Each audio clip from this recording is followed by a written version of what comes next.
नमस्कार मित्रों, आज कृष्णा सोपती जी की पुण्यतिथि है।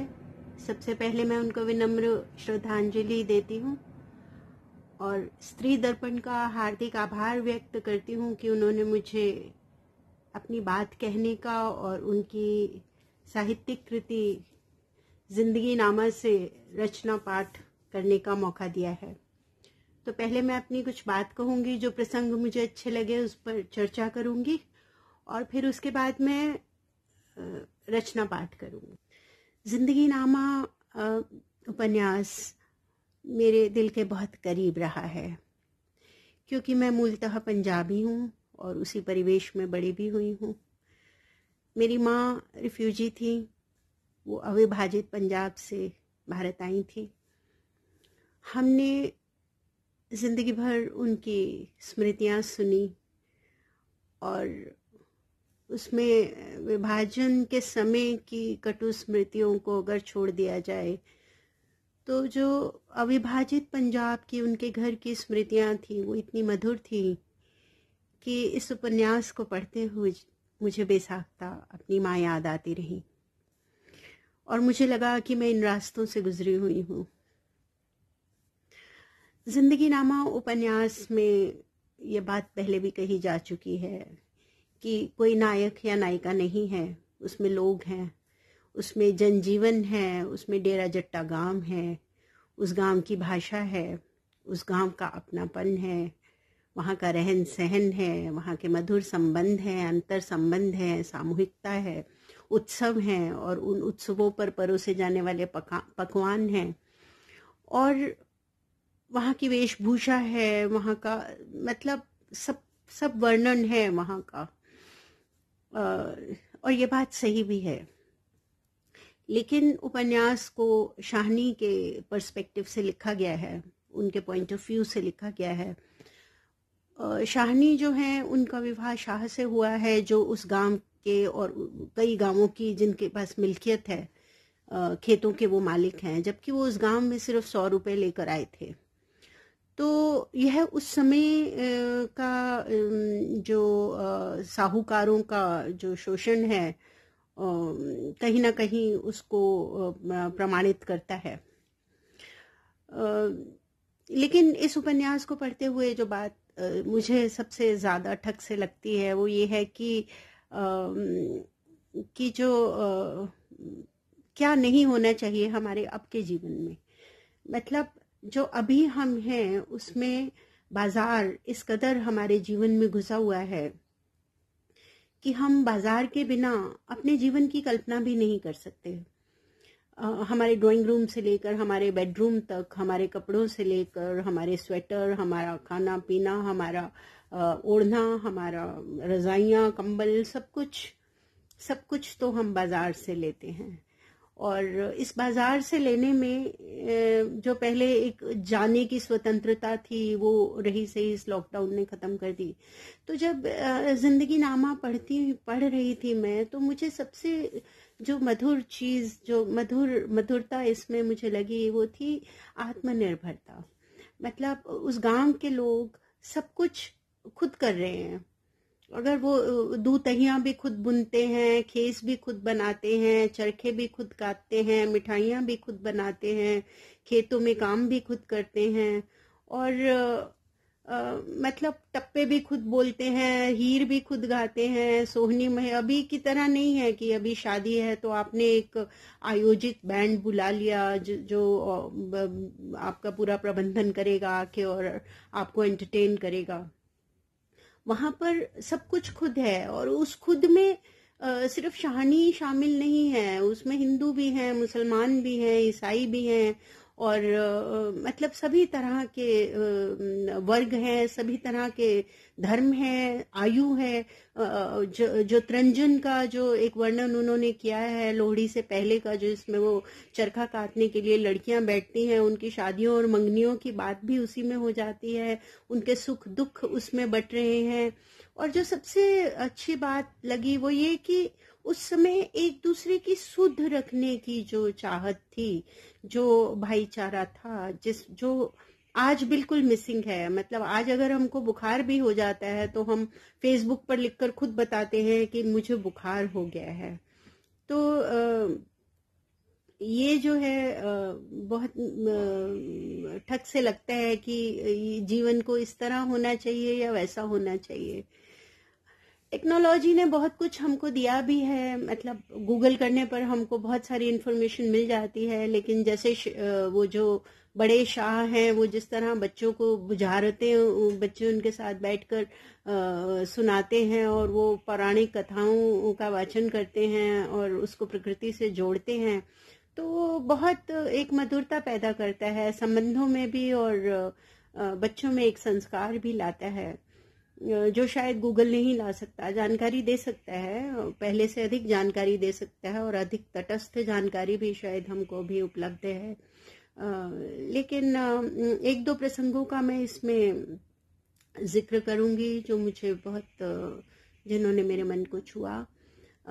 उसमें एक प्रसंग है जिसमें बाबा फरीद के दरबार में जाने के लिए शाहनी और मेहरी चाची घोड़े पर सवार हैं। मतलब वो घोड़ सवारी कर रही हैं, एक तरह से घोड़े पर बैठकर वो जाती हैं दूसरे पिंड में है जो। तो रास्ते में वो गुलाम रसूल है कोई जिनके घर पे वो रुकती हैं, वो मुसलमान हैं और वो जिद कर रहे हैं कि हम खाए बिना तुमको कुछ जाने नहीं देंगे। तो ये मुझे अमृता प्रीतम की एक कहानी या उनकी जीवनी में मैंने कहीं पढ़ा था कि मुसलमानों को पानी पिलाने के गिलास भी अलग होते थे, लेकिन यहाँ की जो सांझी संस्कृति है जिसमें गुलाम रसूल की जो बेगम है वो उनको आग्रह करती हैं कि वो बिना कुछ खाए नहीं जा सकती, और चूंकि ये लोग खा पी कर आए हैं इसलिए ये खाना नहीं चाहते, लेकिन फिर वो कहवा चाय पीने को तैयार कहवा पीने को तैयार हो जाते हैं। तो वो जो कहवा है वो भी कोई काली चाय नहीं है, सावी पत्ती उसमें प्रयोग होती है और साथ में मलाई जो है वो डाली जाती है, क्योंकि वो बोलती है कि उसमें मेरी कहवा में मलाई कम डालना। तो ये उस समय का खान पान जो आम जन में भी यूज होता था, वो इसका वर्णन इसमें मिलता है।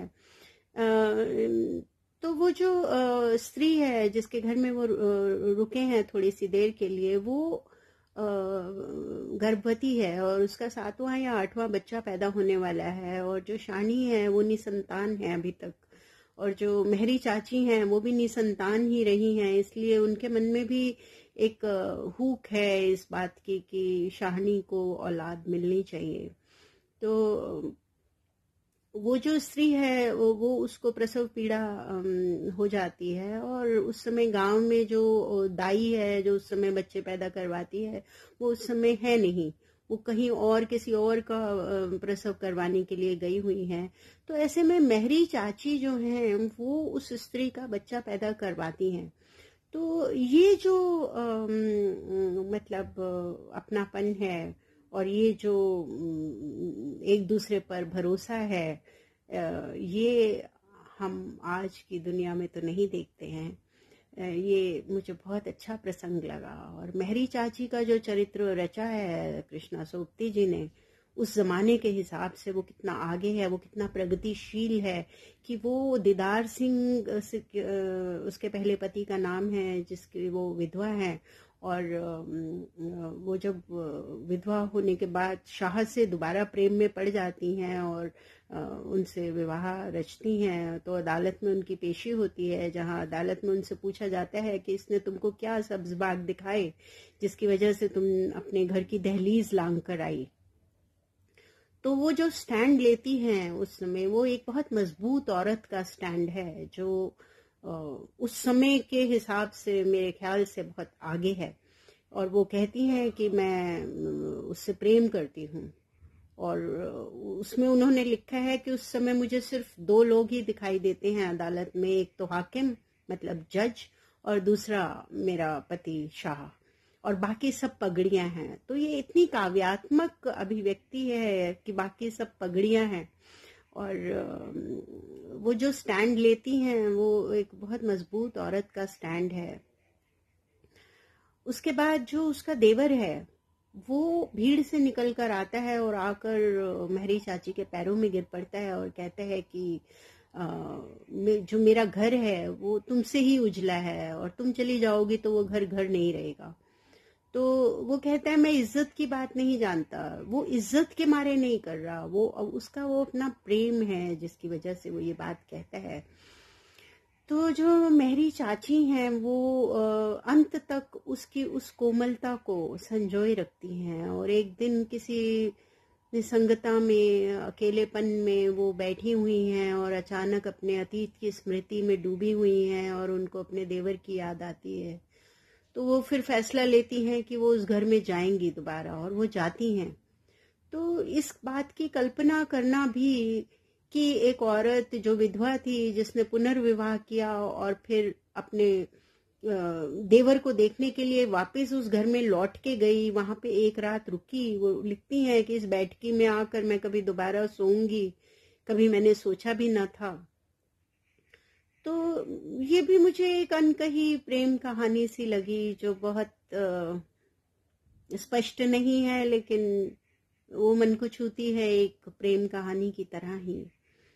अब मैं इसमें से कुछ अंश पढ़ूंगी जो कि मुझे बहुत अच्छे लगे। इसमें जो लोकगीत हैं उसको कृष्णा सोबती जी ने संजोया है, जो कि मतलब हमेशा के लिए अब रह गए हैं। भाषा विलुप्त भी हो गई, तो भी इस तरह की पुस्तकें लिखी जानी चाहिए जो उस भाषा को बचाए रख सके। तो ये जो आंचलिकता है वो मन को छूती है। यह वो प्रसंग है जिसमें वो मेहरी चाची जो हैं वो साहिब सिंह से मिलने, अपने देवर से मिलने जाती हैं। चाची को थड़े पर बिठा चिरागा ड्योढ़ी पर जा पहुंचा। पूरे गले आवाज दी, शाहों के घर से पराहुने आए हैं। बनेरे पर से किसी ने झांका, क्यों वीरा, किसको पूछते हो? सलाम जी, चाची मेहरी को लेकर आया हूँ। चाची ने टोका, कह लडिक्की आई है। मलकियत सिंह की घरवाली कुदरत कौर पहले बिटर बिटर तकती रही, फिर हैरानी से पूछा, क्या पीरो शाहियों के यहाँ से? ना जी, सरदार साहिब सिंह को मिलने उनकी भरजाई आई है। हल्ला हल्ला, बंता सिंह के यहाँ रुक्का पहुंच गया था क्या? सरदारनी जी नीचे उतर आओ, पराहुनी जी आप जी की थक कर चूर हैं। नरमे के सुत्थन झग्गे में कुदरत कौर नीचे उतरी तो चिट्टे रंग पर दबदबे काठी और बड़े बड़े बूबे, गलमे के बीड़े खुले हुए और धड़ खैरों से इतना जबर जंग कि 10-12 व्योम पा चुकी हो। कौन कौन आया है रे? चाची मेहरी धड़े से उठ बैठी, भेंटने को बाहें फैलाई कि कुदरत कौर ने पहचान कर अपने माथे पर हाथ दे मारा। फिट्टे मूरी लड़किए, तू यहाँ अकले? अरे चिट्टा चुंडा लेकर तू करने क्या चली आई? अब इस घर घरा कौन तेरे चाव मल्हार करने बैठा है? चाची मेहरी पास हो आई। कुदरते, मैं नहीं जाती इस घर, बरसों नहीं आई। कल रात सुखमनी साहिब का पाठ करते करते वाहगुरु ने चित्त को दर्पण दिखला दिया कि मेहरिए, साहिब सिंह तेरी राह तकता है। अगली पिछलियां बिसराकर उसे देखा। कुदरत कौर ने घूर के नजर मारी तो आंखें भीज गई। लड़कियरी, साहिब सिंह की हालत कुछ चंगी नहीं। ड्योढ़ी लांग चाची चबारे चढ़ी, किस बैठके में पढ़ता है मेरा साहिब? इधर री, इधर शीशे वाली बैठक में। इधर दिए किलो। साहिब सिंह आंखें मूंदे पड़े थे। पास है घरवाली संतो और लाल चूड़ा पहने बेटी बसंतो। चाची ने झुककर साहिब सिंह के माथे पर रखा हाथ। मैं सदके जाऊं साहिब सिंघा, देख तो कौन आया है। चाची ने झुककर हाथ साहिब सिंह के माथे पर रखा। साहिब सिंह ने आंखें खोल दी। कौन? किसकी आवाज आई? पहचाना नहीं साहिबा रे? मैं हूँ लडिक्की, तेरी भाभी। चाची ने डबडबाई अखियों साहिब सिंह का माथा चूम लिया। सिर पर धौल केशों की छोटी सी जूड़ी हाथ लगाकर ताप देखा। क्या रोग है, क्या दवा दारू? पुरानी संग्रहणी दवा आलमगढ़िए हकीम की। साहिब सिंह को अस्पताल क्यों नहीं ले गई? कुदरत कौर कुनमुन कुनमुन रोने लगी। मैं अकेली क्या करूं? छोटे बड़े भाई लाहौर मुकदमे की पेशियों में और निक्का दिसावर करने काबुल। ले दे के बंदा घर में साहिब सिंह। कल चित्त बड़ा डोला तो बसंतों को घोड़ी भेज दी। आज ही आई है। आ रही बसंतो ताई से मिल। लाल चूड़े पहने बसंतो ताई के गले आ लगी। मेहरी ने सिर पर हाथ फेरा, गुंथे फूल सा मुखड़ा देखा और मुंदरियों वाला हाथ पकड़कर हथेली पर थूक दिया। हथेली पर थूकने का मतलब होता है कि नजर ना लगे। रख साईं की रब बड़े बड़े भाग लगाए। संतो जिठानी के गले लग सिसकारियां भरने लगी। कौन है संतो, कौन है? किससे आसीसें ले रही हो? आसीसों की पंड भी बांध लो तो भी मैं अब बचता नहीं। चाची मेहरी की आवाज खड़की। बहन कुदरते 2-4 बताशे ला और कुई का सजरा पानी भर ला। मैं अभी साहिब सिंह को चंगा करती हूँ। सजरा मीन्स ताजा। चाची ने कटोरी में बताशे घोल साहिब सिंह के मुंह लगाया तो कमजोर काया में जान पड़ गई। साहिब सिंह ने सिरहाने से सिर उठा, भरजाई का हाथ पकड़ लिया। इसी घड़ी को जीता था मैं, नहीं तो कब का पार था। अरे साहिब सिंह, शुभ शुभ बोल, दाता मेहर करेगा। उठकर चलने फिरने लगेगा। दिवड़े के आलोक में साहेब भरजाई के मुखड़े को ताकता रहा। फिर घरवाली को आवाज देकर कहा, संतो पूछ भरजाई से, कभी उठकर चल फिर सकूंगा? चाची ने कड़ी निगाह से घूरा और पुख्ता आवाज में कहा, सुन रे, कान खोल के सुन। जे तेरी तबीयत ना परखी तो इसी बैठ के मंजी बिछा लूंगी। संत कौरे, जरा गऊ का घी और फिरंगी दारू तो ले आ। चाची ने हौलम हौल ऐसी मालिश की कि साहिब सिंह के हाथ पांव गरमाने लगे। कपड़ा उड़ाकर कहा, नींद ना आती हो तो सिर में घी रचा दूं? ना, आज इतना ही। उठ संत कौरे, लेटकर तनिक कमर सीधी कर, मैं बैठी हूँ। वसंतो ताई के हाथ पांव दाबने लगी। क्यों रीति ये, खुश ते हैं ना अपने घर? हाँ ताई, सास ससुर चंगे हैं री? हाँ, और तेरा घर वाला? वो भी। बसंतो शर्माने लगी। भला रे भला, खुले दिल खाओ हंडाओ, रस जस पाओ। कुदरत कौर मेहरी के लिए थाली लगा लाई। हाथ धो ग्रास लिया तो आंखें छलछला आई। हैरी बहन कुदरते, इस घड़ी तो बीच के बीते बरस कोई किस्सा आख्यान जापते हैं। न मैं न वो, न मैं वो, न वक्त समय वो। वाहिगुरु के हवेली सही सलामत वही है। संतों ने जिठानी की हथेली पर टिकी थाली कांपती देखी तो हाथ से थिर कर दी। भरजाई, सारा टब्बर परिवार एक तरफ और ये तुम्हारा देवर एक तरफ। ब्याही आई तो भी रह रह कर तुम्हारी ही बातें, ना कभी दिल से तुम्हारी ममता छूटी, ना पिछली बातें बिसराई। चाची मेरी रोने लगी। संत कौरे, मेरा रब साक्षी है री, जब जब रोटी पर मक्खन घी रखती मेरा साहिब सिंह पीछे से आ जैसे मेरा पल्ला पकड़ लेता। भरजाई, थोड़ा और देना। जो तरंजन का अवसर है जिसमें सब लोग चरखा काट रहे हैं, उसमें बहुत सुंदर लोकगीत उन्होंने सहेजे हैं, जो लड़कियां गा रही हैं, जो मुटियारें और जो ठिठोली करते हुए और वहां पर चल रहा है।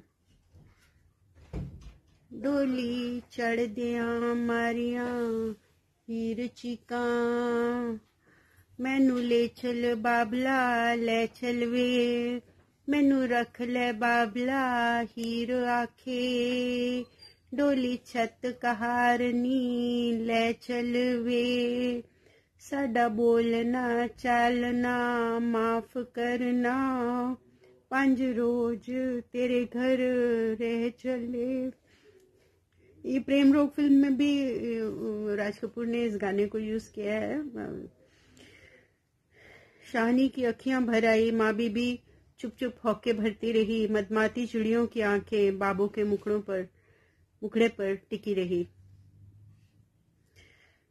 फिर बाबू ने सुर उठाया, अव्वल हमद खुदा दा विरद कीजे, इश्क कीता सू जगदा मूल मियां, अपना आप ही रब ने इश्क कीता, तो माशूक है नबी रसूल मियां, इश्क पीर फकीर दा मर्तबाए, मरद इश्क दा भला रंजूल सजूल मियां, इश्क वास्ते रब हबीब उत्ते कीता आप फरमान न जुल्मिया।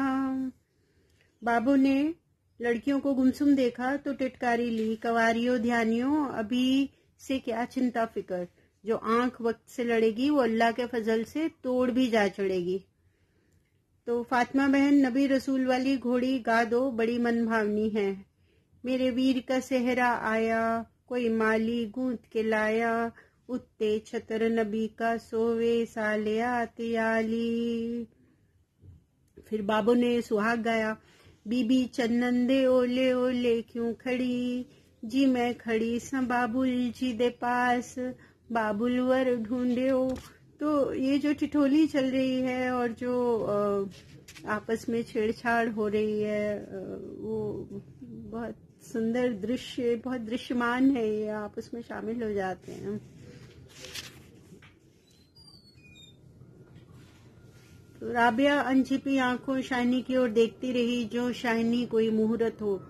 लो सुनो, दीवे की मिट्टी लो चरखे रांगले, गोरी चिट्टी मुठियारे जैसे चानने, पोह माह के पाले डाडे ठारने, भोरे बैठी शानी सूत संवारने। रख साई की राबिया री, तुम्हें रब की देन कुछ और कहे मेरी बच्ची, शाह कुएं की माल भर भर पानी लाए, शानी घर की रानी मन चाहा वर्ताए। सुनकर शानी का अंदर बाहर हुलस गया, गले से भुगतियों वाला नामा उतारकर हाथ में ले थमा दिया। तो उसके बाद एक और है, चाची मेहरी ने आंख की झड़ घुमा दी, अरे गुड़ की भेलियो, तुम्हारे चुगने के लिए चोक की चंगेरे भरी हैं, काटोगी नहीं तो खाओगी क्या, हाथ ना चला और जुबान ही चली तो सूत की पिटारियां खाली बिन बिनाएंगी, और देख उन्हें तुम्हारी माएं बुड़बुड़ाएंगी। तुम्हें काटने को भेजा है तरंजन में, भाई रे बांके चीरे वाले, दमड़ा तो एक देता जा, मुंह माए दे के जा, दाढ़ी फुल पवा के जा। बस जात को ये फल फूल और खलासी करो। खलासी कैसी, हमें तो टके चाहिए, ना टाबरो झूठी बात, हमें तो पैसे चाहिए, हमें तो धेले चाहिए, लो हाथ करो। बच्चों में शोर मच गया, धेला पैसा दमड़ी। छोटे छोटे लड़के लड़कियां टोलियों में घर घर ढूंढने लगे। जिस घर शादी ब्याह हुआ हो, नई नवेली आई हो, जिस घर झोली लाल पड़े हो, उनके दर पर जाकर भरी मिले भाई भरी मिले, लाडलों की भरी मिले। शानू की माँ ने टोली में अपनी धी को देखा तो लड़की की चुटिया खींच एक धौल लगा दिया। कख न जाए तेरा कोई वक्त वेला भी, मार 7 दिन से पिंड का चप्पा चप्पा गा मारा, न रोटी टुक्कर की होश न काम काज की, कल पसार की लिपाई करना। बच्चों ने हेक उठा ली, करेगी भाई करेगी, शानो लिपाई करेगी, झोलियां पसार लो, शानों की माँ भरेगी। दूर दूर परे हटो। शानू की माँ ने बच्चों को ऐसे भगाया जैसे कुत्तों को फटकारती हो।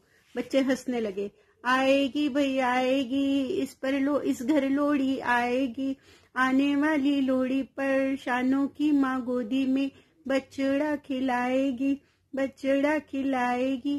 अरे तेरा गीगड़ा जिए, शानू का वीरड़ा जिए। शानू की माँ के तेवर धुलकर थनों में पसर गए। झूठ मूठ का गुस्सा दिखाया, अरे कुछ शर्म करो, लाज करो। मूठ भर मक्का के दाने बांट दिए और शानू को बाह से पकड़कर झुझका दिया। सिरमुनिया, इन खरूदियों के साथ तू भी बकारा करती है। फिर लड़की को लाड से धक्का दिया, जा मैं आप ही लिपाई कर लूंगी, त्रिकाला से पहले लौट आना। दहलीज पर खड़ी खड़ी शानू की माँ बछड़ों का शोर सुनती रही, अरे तेरा लाडला जिए, 7 खैरों से जिए। बस अभी इतना ही। नमस्कार।